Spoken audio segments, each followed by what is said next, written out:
Good morning students. कल हमने palaeolithic period के बारे में जानकारी हासिल की थी। आज का क्लास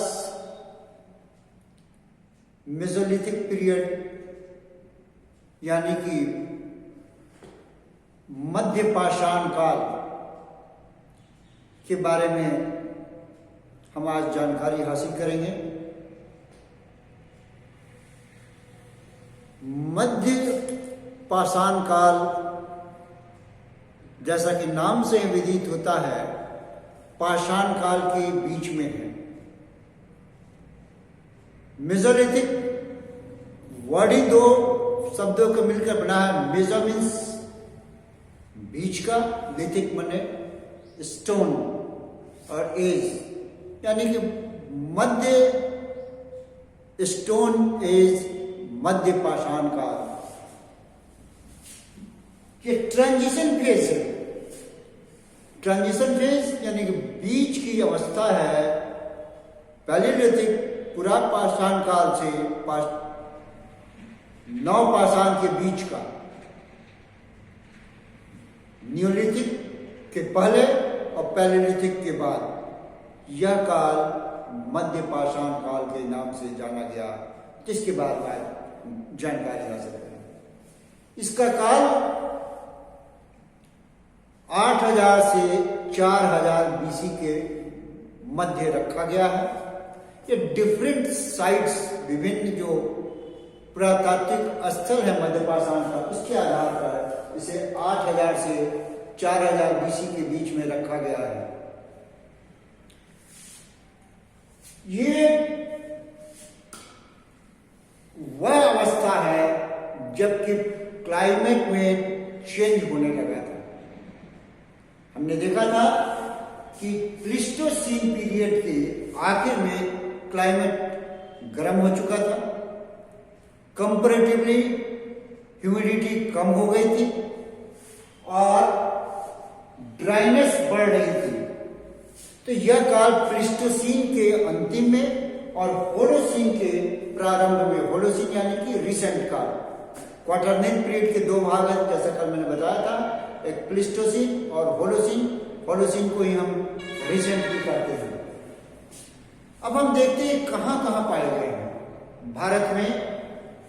ये राजस्थान, मध्य प्रदेश, ईस्टर्न यूपी, बिहार, झारखंड, मध्य प्रदेश, गुजरात और महाराष्ट्र, इन तमाम जगहों पर ये पाए गए हैं। अगर हम देखें इनके स्थलों के बारे में तो हम पाते हैं कि मध्य प्रदेश में ये आजमगढ़ में, और आजमगढ़ जो कि होशंगाबाद डिस्ट्रिक्ट में पड़ता है, वहां पर भीमबेटका का जो भोपाल के पास में है, वहां पर एक है बाघोर जो कि मध्य प्रदेश में सिद्धि के पास, और दूसरा बागोर, बागोर राजस्थान में है। सिर्फ अंतर BAGHOR और BAGOR, BAGHOR बागोर हो गया तो सिद्धि के पास में मध्य प्रदेश में, और बागोर भीलवाड़ा राजस्थान के पास में। भीमबेटका, बागोर, सरायनगर में, ये ईस्टर्न यूपी में है, प्रतापगढ़ डिस्ट्रिक्ट में है। लेखैया नामक स्थल ये गुजरात में है, सॉरी ईस्टर्न यूपी में है, और लंगनाज गुजरात में है। पैसरा बिहार में है, और पाटनी नामक स्थल भी हम गुजरात में पाते हैं। तो इस तरह से ये एक लंबे चौड़े क्षेत्र में बसे हुए थे। ये लोग मध्य पाषाण काल के लोग थे। इन्हें अभी भी पत्थरों का प्रयोग हो रहा था, लेकिन एक नई चीज इनके साथ आ गई थी जो उत्तर पुरा पाषाण काल में यानी पैलेलिथिक पीरियड के अंतिम अवस्था में चकमक पत्थर का आविष्कार हो गया था, जिसका प्रयोग ये करने लगे थे। इनके टूल्स जो थे, यानी उनके हथियार या उपकरण बहुत ही छोटे हो गए थे। ये पिग्मी वर्जन, पिग्मी मतलब छोटे छोटे, पिग्मी वर्जन उच्च पुरापाषाण काल के, यानी कि late phase of palaeolithic period के टूल्स के ये पिग्मी वर्जन थे। ये इतने छोटे थे कि अधिकांशतः तो 1 सेंटीमीटर से 5 सेंटीमीटर के बीच के थे। ये टूल्स छोटे छोटे, ये मेसोलिथिक पीरियड के टूल्स थे। कई टूल्स को लकड़ियों के बीच में लगा करके प्रयोग किया जाता था। इन टूल्स को, इसको हमने कील से लगा रखा है इस तरह से, छोटे छोटे पिन से। ये टूल्स माइक्रोलिथिक पीरियड के टूल्स थे, जहां हम लोग कंपैरेटिवली देखा था पैलेलिथिक पीरियड के टूल्स इतने बड़े बड़े होते थे, उसकी तुलना में ये टूल्स देखिए काफी छोटे हैं साइज में। ये टूल्स यानी कि उपकरण किस किस चीज के बने हैं? अगेट, जास्पर, जिन पत्थरों के बने हैं, अगेट, जास्पर, चैट, चैल्सिडेनी, क्रिस्टल, बहुत से क्रिस्टल के ही बने हैं। क्या क्या टूल्स बनाए जाते थे ये देखिए। पॉइंट नुकीले होते थे, स्क्रैपर खुरचने के काम आते थे, ब्यूरेंस ड्रिलिंग से काम होता था, ऑल्स ये भी एक तरह का उपकरण था, और ल्यूनेट मतलब अर्धचंद्राकार स्थिति में, जैसे कई बार हम लोग छुरी का प्रयोग करते हैं अर्धचंद्राकार स्थिति में, हंसुआ फसल काटने के लिए दांतड़ी का प्रयोग करते हैं, वो भी अर्धचंद्राकार होता है। उसी तरह के यूनिट्स हुआ करते थे। ये अब शिकार करते थे, इसके लिए ये हंटिंग के लिए एरो हेड्स का प्रयोग करते थे। पत्थर के तोड़ करके फ्लेक को छोटे छोटे बना करके धनुष के ऊपर जो बनाया जाता था एरो हेड्स बनाते थे, और ड्रिल करने के लिए, पॉइंट्स बनाने के लिए ये पॉइंट का प्रयोग करते थे।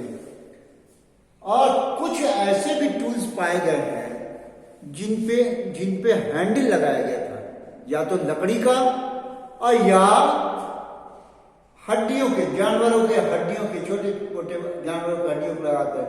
तो ये टूल्स थोड़ा सा बड़े हो जाते थे। छोटे टीलों की तुलना में, टूल्स के उपकरणों की तुलना में, हथियारों की तुलना में ये बड़े हो गए। तो कुछ टूल्स, अब इनके सामाजिक जीवन के बारे में हम देखते हैं, कहां रहते थे ये रॉक शेल्टर्स, यानी कि पहाड़ों के उन स्थलों पर जहां पर एक शैलाश्रय बन गया था, एक कर्व जैसा बन जाता था, और उस कर्व के नीचे ये धूप और पानी से अपने आप को सुरक्षित पाते थे। इसको रॉक शेल्टर, जैसे कभी कभी हम चलते चलते कोई पेड़ के छांव के नीचे रुक जाते हैं, या किसी छज्जे के नीचे खड़े हो जाते हैं, छांव से मिल जाती है, वैसे ये रॉक शेल्टर्स में रहते थे। कई जगह कंदराएं, जो प्राकृतिक कंदराएं थी, गुफा बन जाते थे, उनमें रहते थे। तो इनका हैबिटेशनल एरिया रॉक शेल्टर्स और केव्स था। इनके जीविकोपार्जन के लिए या इनकी जीविका के लिए जिन चीजों का प्रयोग करते थे वो थे खाद्य संग्रह। जंगल में जो कंदमूल फल होते थे, जैसे जामुन, इसी तरह के और बहुत से कंदमूल होते थे, उनका ये कलेक्शन करते थे। और आने वाले दिनों के लिए कि रोज रोज नहीं जाना पड़े, या कभी बारिश हो जाए, या कभी ऐसा परिस्थिति आए नहीं जाना पड़ा, तो संग्रह किया हुआ खाद्य ये प्रयोग करते थे। तो खाद्य संग्रह करते थे, फिर ये शिकार करते थे। हंटिंग, तो हंटिंग किनका करते थे? जानवरों का, छोटे मोटे जानवरों का। और चूंकि आग का आविष्कार हो गया था चकमक पत्थर के द्वारा, फ्लिंट के द्वारा, तो ये आगों के मदद से जानवरों को पकड़ते थे और भोजन भी बनाते होंगे शायद, क्योंकि जानवरों की हड्डियां हमें मिली है इनके निवास स्थान के आसपास से, जिसकी हम अभी चर्चा करेंगे। तो इस काल में हंटिंग एंड गैदरिंग, शिकार करना, फूड का कलेक्शन करना, ये पेशा था इनका। धुंधले प्रमाण मिलते हैं कुछ स्थलों से, इसको ब्लड एविडेंस कहते हैं, डोमेस्टिकेशन ऑफ एनिमल्स का, यानी कि पशु पालन के, क्योंकि इनके निवास स्थान के आसपास ऐसे पशुओं की हड्डियां मिली हैं जो आम आदमी अपने पशुपालन के दौरान प्रयोग करता है। जानवर जो जिससे ये परिचित थे, राइनोसेरस जो कि गैंडा कहते हैं जिसको, स्टैग, हिरन, बारहसिंगे, मछलियों के कांटे मिले, यानी कि आसपास की नदियों में या कहीं किस तरह नेचुरल तालाब बन जाता होगा, उसमें मछली होता है, उनके पकड़ते होंगे, कांटे लाते होंगे। पानी में ही टॉर्टॉइज होता है, नहीं कछुआ होता है, फ्रेश वाटर टॉर्टॉइज, टर्टल, इनके भी स्कल मिला है, यानी टॉर्टॉइज का भी ये सेवन करते होंगे, कछुए का जो पानी मिलता था। ऐसे कछुआ जल और थल दोनों पे रह सकता है, लेकिन ज्यादा वो प्रेफर करता है जल में रहना। इनके समय में कुछ संस्कार डेवलप हो गए, जो सामाजिक संस्कार हो गए, क्योंकि कुछ स्थलों से हमें बरियल्स मिले हैं। बरियल्स में समाधान, उन समाधानों में ये दफन करते होंगे इन लोगों को, और क्योंकि उनकी हड्डियां मिली हैं और पशुओं की हड्डियां के साथ मिली हैं। सराय नहर राय जो कि ईस्टर्न यूपी में है, यहां से हमें बरियल जो समाधान मिले हैं, उनके निवास स्थान के जो हैबिटेशनल एरिया है, जो जिस जगह रहते थे उस समय, जो छोटी जो कॉलोनी उनकी रहते हुए, उसके हैबिटेशनल एरिया के बीच में ही, अंदर में ही इनके बरियल्स पाए, समाधान में पाए गए हैं। पैसरा जो बिहार के मुंगेर डिस्ट्रिक्ट में पड़ता है, वहां पर हम पाते हैं कि गेम बर्ड्स, यानी जो शिकार करने वाले जो चिड़िया होती है, जैसे मुर्गी हो गया, तीतर हो गया, तो इन ऐसे चिड़ियों का फॉल, तो और बहुत सी चिड़िया होती हैं जो कि गेम बर्ड्स कहलाते हैं, तो उनके हमें हड्डियां मिली हैं, मछलियों के कांटे मिले हैं, और पहली बार हम यहाँ पर पाते हैं क्वर्न एंड मूलर, मतलब पीसने के काम करने वाले, जो सील बट्टे जिसको हम लोग कहते हैं, उसके जो सील पीसने वाला जो हथौड़ा जैसा होता है, जो एक पत्थर का होता है, वो हमें मिले हैं, जो कुछ दिन पहले तक, जब तक ये आपका क्या बोलते हैं, मिक्सी नहीं आया था, उसके पहले सील बट्टे का ही प्रयोग होता था, तो वो क्वर्न मिला है वहां पर हमें। खाली समय के दौरान ये लोग पेंटिंग करते थे, चित्रकारी करते थे। चित्रकारी कला का जो हमें एविडेंस मिलता है वो मध्य पाषाण काल में मिलता है।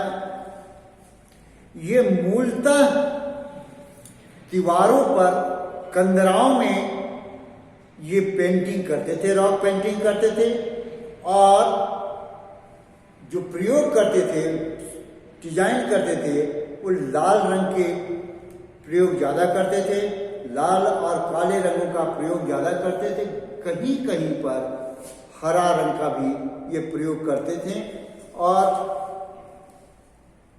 पीला और हरा रंग का भी कभी कभी प्रयोग करते थे, लेकिन जनरली लाल कलर का और काले कलर का प्रयोग करते थे।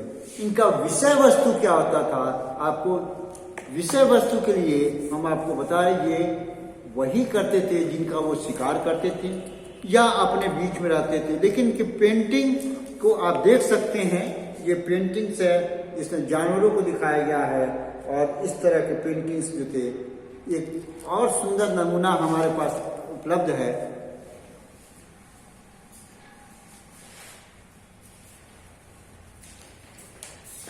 ये देखिए, यहां पर ये शिकार करने के लिए सारे खड़े हैं।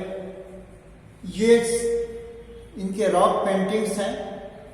इस तरह के पेंटिंग जानवरों को दिखलाते थे और कई बार ये नृत्य और संगीत के दुनिया से भी जुड़े हुए थे और नृत्य करते, संगीत करते भी इनकी पेंटिंग्स बनी हुई है। भीमबेटका जो मध्य प्रदेश में भोपाल के पास, वहाँ बहुत ही अच्छे नमूने जो हैं उनको देखा जा सकता है मध्य पाषाण काल का। और ये मध्य पाषाण काल के बाद में जो नया काल आता है वो आता है नवपाषाण काल, जबकि खेती प्रारंभ हो जाती है। लेकिन उसका पहला आधार जो एक जगह रहने का और पारिवारिक जीवन जीने का जो प्रमाण मिला है वो हमें मध्य पाषाण काल में मिला है। इसकी इकोनॉमी एक बार फिर से बता दूं, इनकी इकोनॉमी फूड कलेक्शन और हंटिंग था, यानी कि खाद्य संग्रह और शिकार करना था। छोटे छोटे हथियारों का प्रयोग करते थे, कंदराओं में रहते थे, रॉक शेल्टर्स के नीचे सलासलों में रहते थे, पेंटिंग करते थे। जानवरों के पालन का पहला प्रमाण, पहला साक्ष्य हमें यही देखने मिलता है, सराय नहर राज में देखने को मिलता है। और इस तरह से हम मध्य पाषाण काल का आज चैप्टर पूरा करते हैं। कल हम के चैप्टर में हम लोग नवपाषाण काल यानी कि नियोलिथिक पीरियड के कल्चर के बारे में हम अध्ययन करेंगे। आज इतना ही, धन्यवाद।